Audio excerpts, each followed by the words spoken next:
Students, आज हम बात करेंगे बैलेंसिंग केमिकल इक्वेशन कि एक केमिकल इक्वेशन को किस तरह बैलेंस किया जा सकता है बड़े ही आसान तरीके से। क्योंकि स्टूडेंट्स को सबसे बड़ी परेशानी यही होती है, चाहे वो 9th क्लास स्टूडेंट हो, 10th का हो, फर्स्ट ईयर का, सेकंड ईयर का या इवन हर क्लासेस का। तो उसको बैलेंस इक्वेशन का जब भी कोई टॉपिक आता है या जब भी कोई इक्वेशन बैलेंस करनी पड़ती है तो स्टूडेंट्स जो हैं वो परेशान हो जाते हैं।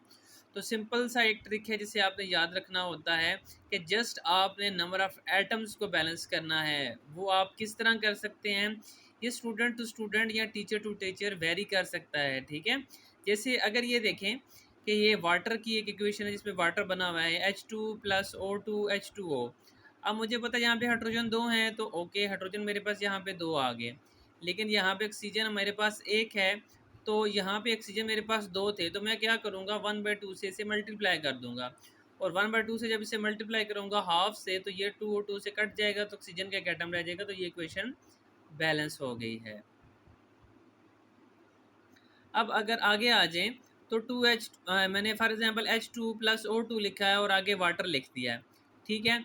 अब मैं इसको किसी और तरीके से बैलेंस करना चाहता हूँ, तो मैं ये चाहता हूँ कि मैं जो है ना, यहाँ पे ऑक्सीजन के 2 एटम हैं, तो इन 2 एटम्स को देखते हुए मैं ऑक्सीजन के एटम को बैलेंस करते हुए यहाँ पे जो है वो 2 लगा देता हूँ।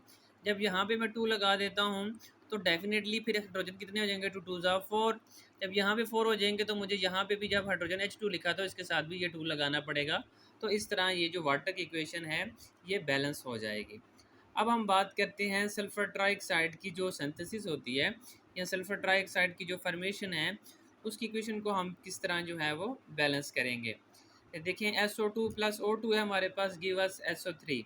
तो यहाँ पे सल्फ़र कितने हैं, सल्फ़र 1 है और ऑक्सीजन हमारे पास यहाँ पे 4 हैं।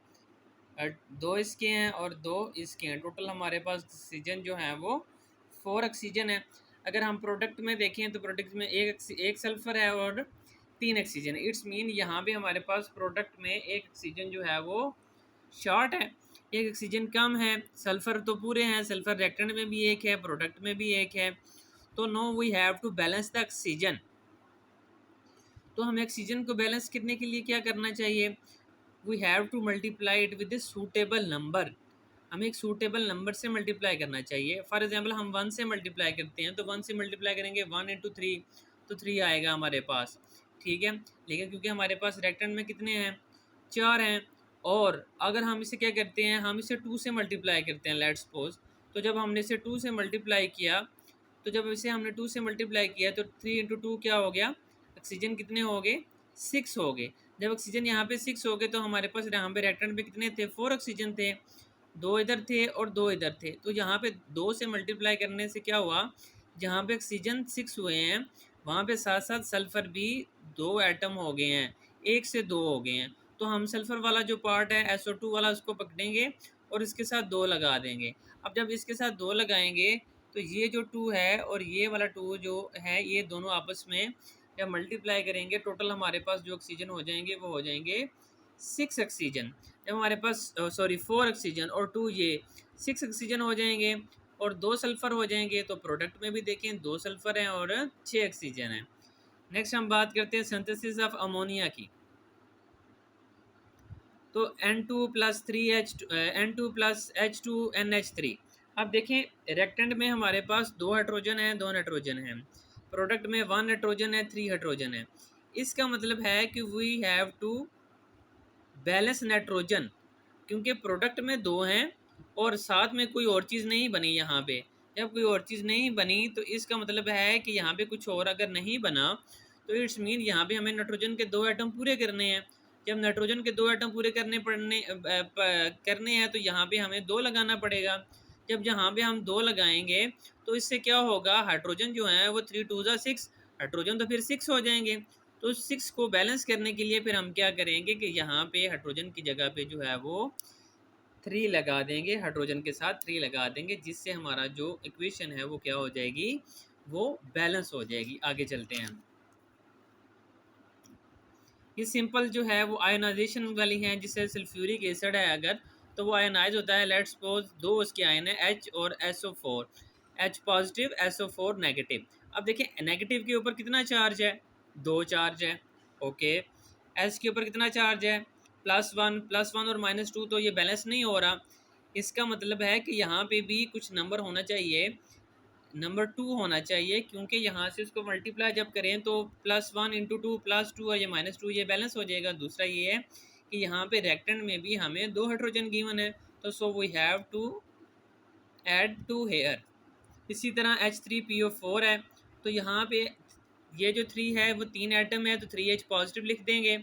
और अच्छा, यहाँ पे ना एक और बड़ी इंटरेस्टिंग बात है कि स्टूडेंट परेशान हो जाती है कि ये जो ऑक्सीजन आएगी, ऑक्सीजन पे क्योंकि उन्होंने जैसे ये 2 केस हैं, यहाँ पे ऑक्सीजन पे -2 चार्ज पड़ा है, यहाँ पे ऑक्सीजन पे वो -3 चार्ज पड़ रहे हैं, तो वो परेशान हो जाते हैं, यार ऐसा कैसे हो रहा है। तो आप परेशान ना हो, ये एग्जिस्ट करता है। बस आपने क्या करना है, आप ये समझिए ये कुछ भी नहीं है। आप क्या करें, आप लिखें इसको, 2 इसमें पोर्शन है, एक कैटायन का एक एनायन का, ये कैटायन बन जाएगा और ये आपका एनान बन जाएगा, क्योंकि फास्फोरस भी जो है वो नॉन मेटल है और ऑक्सीजन भी नॉन मेटल है। तो आप सिंपल H पॉजिटिव लिखें और PO4 लिखें। अब H पॉजिटिव का क्या मतलब है, यहाँ पे H पॉजिटिव का मतलब है यहाँ पे +1 है, तो इसके कितने एटम है, 3 है, तो वो 3 आप यहाँ पे मल्टीप्लाई कर दें तो 3 × 1 +3 हो गया। तो आपको पता है ये कोई भी कंपाउंड जो होता है वो न्यूट्रल होता है, तो इस पे ऊपर क्या चार्ज आ जाएगा, इस पूरे कंपाउंड के ऊपर आप बेशक ब्रैकेट लगा के ऐसे -3 भी लिख दें तो तब भी ठीक होगा। तो आपको कोई परेशानी करने की ज़रूरत नहीं है कि वहाँ पे -2 आ रहा है, यहाँ पे ऑक्सीजन के 4 ही हैं लेकिन -2 आ रहा है, यहाँ पे ऑक्सीजन के 4 हैं लेकिन -3 आ रहा है। तो आप इस चीज़ से बाहर निकल आएँ। जस्ट आपने बैलेंसिंग पे ध्यान करना है। मैग्नीशियम हाइड्रोक्साइड, अब हमें पता है कि हाइड्रोक्साइड जो होता है उस पर -1 चार्ज होता है, जिस तरह हाइड्रोजन पे +1 चार्ज होता है। तो अगर हम इक्वेशन भी देखें तो इक्वेशन में हाइड्रोक्साइड के साथ 2 लगा हुआ है, मतलब हाइड्रोक्साइड के हमारे पास 2 एटम जो हैं वो मौजूद हैं। तो simply we have to multiply it with 2 2 × -1 +2 -2 +2 cut जाएंगे। इक्वेशन आपकी चार्ज के लिहाज से भी बैलेंस है और एटम के लिहाज से भी बैलेंस है। नीचे ये जो 2 इक्वेशंस मैंने ऐड किए हैं, these are the very important and interesting to understand. यहाँ पे थोड़ा सा आपने ध्यान देना है स्टूडेंट्स। तो देखें, अगर सोडियम सल्फेट है और कैल्शियम कार्बोनेट है, यहाँ पे मैंने ऊपर लिखा हुआ है CaCa। अब C से क्या मतलब है, देखिए सोडियम के ऊपर क्या चार्ज होता है, पॉजिटिव चार्ज, तो ये कैटायन बनेगा। अब इस ये कैटायन है, ये सल्फेट एनायन है, कैल्शियम कैटायन है, क्लोराइड एनायन है। तो सोडियम ने किसके साथ कंबाइन करना है, कैटायन ने कंबाइन करना है एनायन के साथ, यानी कि ये बनेगा सोडियम और Cl बनेगा NaCl, 2 Cl2 हैं और Na भी 2 हैं, तो ये ऑलरेडी बैलेंस है, इनको हमने एज इट इज़ लिख दिया। ओके, आगे आ जाए, सल्फेट ने किसके साथ कंबाइन करना है, कैल्शियम के साथ, और ये भी ऑलरेडी कंबाइन है, बैलेंस है। क्यों, क्योंकि सल्फेट के ऊपर -2 चार्ज होता है और कैल्शियम के ऊपर +2 चार्ज होता है, इसलिए ऑलरेडी बैलेंस है, हमें बैलेंस करने की ज़रूरत ही नहीं है। कुछ इक्वेशंस इस तरह होती हैं पेपर में आपको जस्ट कंफ्यूज करने के लिए दी जाती हैं, उनके सिंपल रिएक्टेंट्स को रेक्ट करके आगे प्रोडक्ट में लिख देना होता है, उसमें कोई भी आपको नंबर जो है वो साथ यानी कि स्टिचोमेट्रिक वैल्यू आपको साथ कुछ अटैच नहीं करनी होती, जिसे हम मोल कहते हैं, वो साथ नहीं लगाना। जिस तरह ये हमने 3 लगाया है, 2 लगाया है, तो ऐसा कुछ भी नहीं करना होता। ये 3 2 इसकी बात कर रहा हूँ, ये ऊपर ये 3 है और ये 2 जो ऊपर हमने ऐड किए थे। अच्छा, अब ये जो इक्वेशन है ना, ये बड़ी इंटरेस्टिंग है। यहाँ पे फिर cation anion, cation anion. Okay, अब हमें देखें एल्युमिनियम ने किसके साथ कंबाइन करना है, एल्युमिनियम ने कंबाइन करना है, क्योंकि एल्युमिनियम कैटायन है, सल्फेट एनायन है, एल्युमिनियम